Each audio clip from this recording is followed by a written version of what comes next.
Hi மக்களே, welcome back to YouTube channel. Yes, நம்மளுடைய Vijay Vishal is back to Vijay TV அப்படிங்கிறது தான். எஸ், இன்றைக்கி வந்துட்டு அவரே ஒரு ஸ்டோரியில் வந்து ஷேர் பண்ணியிருந்தார். என்ன அப்படின்னா, நம்மளுடைய விஜய் டிவி ஆஃபீஸ்க்கு போயிட்டு நம்மளுடைய பிரதீப் சார் இருக்கார் இல்லையா, ஸோ அவரை பார்க்குற மாதிரி. ஸோ சேனலோட ஹெட்டு பிரதீப் சார் அப்படிங்கிறது தெரியும். ஸோ விஜயில் எந்த ஒரு ப்ராஜெக்ட் வருது அப்படின்னாலுமே ஃபஸ்ட்டு விஜய் சார் அது பிரதீப் சார்கிட்ட போய் பார்த்துட்டு ஸோ அவர்கிட்ட போய் பேசுகிற மாதிரி தான் இருக்கும். ஸோ அவர் போயிட்டு பேசி அஃபிஷியலாக கன்ஃபார்ம் பண்ணி அதுக்கப்புறம் தான் வந்துட்டு அடுத்தடுத்த ப்ரொசீஜர்ஸ்லாம் போகும்.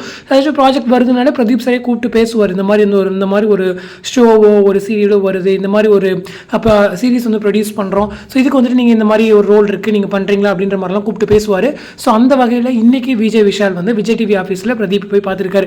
ஸோ போய் பார்க்குறாருன்னு சொல்லும்போது வேறு ஏதாச்சும் ஷோவா இல்லை சீரியலா அப்படிங்கிறத வெயிட் பண்ணி தான் பார்க்கணும். ஸோ நியூ சீரியலில், அதாவது ஆல்ரெடி பாக்கியலட்சுமியில் ஒரு நல்ல ஒரு ரோல் விட்டு குவிட் பண்ணியிருந்தார். பட் அதை விட அடுத்த டைம் அது ஏன் குவிட் பண்ணுறாருன்னா, அந்த ரோலை விட ஒரு பெரிய ரோல் பண்ணணும் அப்படின்ற ஒரு இதெல்லாம் குவிட் பண்ணியிருப்பார். ஸோ மேபி ஏதாச்சும் வெப் சீரிஸ் பண்ணிட்டு இருந்திருக்கலாம். அது தொடர்ந்து இப்போ வந்து ஆஃபர்ஸ் வருது, போய் பார்க்குறாரு அப்படின்னு சொல்லும்போது கண்டிப்பாக ஒரு நியூ சீரியலுடைய லீடாக இருக்கலாம். அப்படி இல்லைனா இப்போ வந்துட்டு நிறைய டிஸ்னி ப்ளஸ் ஹாட்ஸ்டார் நிறைய ஷோஸ் வந்து ப்ரொடியூஸ் பண்ணிட்டு இருக்காங்க இல்லையா, ஸோ அந்த மாதிரி ஏதாச்சும் ஒரு ஷோஸில் மெயின் லீடாக பண்ணுறதுக்கு கூட அவர் கூப்பிட்டு பேசியிருக்கலாம். ஸோ எனிவே ஒரு நியூ ப்ராஜெக்ட் நம்மளுடைய விஜய் விஷால் வச்சு சீக்கிரம் வரப்போகுது அப்படிங்கிறது மட்டும் ஒரு சர்ப்ரைஸ் அப்டேட். ஸோ அது இல்லாமல் பிக் பாஸில் வருவாரான்னு கேட்டிங்கன்னா வாய்ப்புகள் இருக்குது அப்படிங்கிறது தான். ஏன்னா பிக் பாஸ் வருது அப்படின்னு சொன்னாலுமே இந்த மாதிரி ஃப்ரீயாக இருக்க ஆர்டிஸ்ட்டை நம்ம பேசியே ஆகணும். ஸோ அந்த வகையில் இவருமே வர்றதுக்கு நிறைய வாய்ப்புகள் இருக்குது. ஏன்னா குக் வித் கோமாளியிலே இவருக்கு நல்ல ஒரு ஃபேம் இருக்குது அப்படிங்கிறது தெரிஞ்ச ஒரு விஷயம். குக் வித் கோமாளியில் அந்தளவுக்கு ஃபுல்லாக வரலைனாலுமே பாதியிலே வந்துட்டு சீக்கிரமாகவே அவர் வந்து எலிமினேஷன் பண்ணிட்டாங்க. இப்போல்லாம் முன்னெல்லாம் என்ன பண்ணுவாங்கன்னா, கொஞ்சம் சின்ன பசங்க அப்படின்னா கொஞ்சம் லாஸ்ட் வரைக்கும் கொண்டு வருவாங்க ஃபேன் பேஸ்க்காக.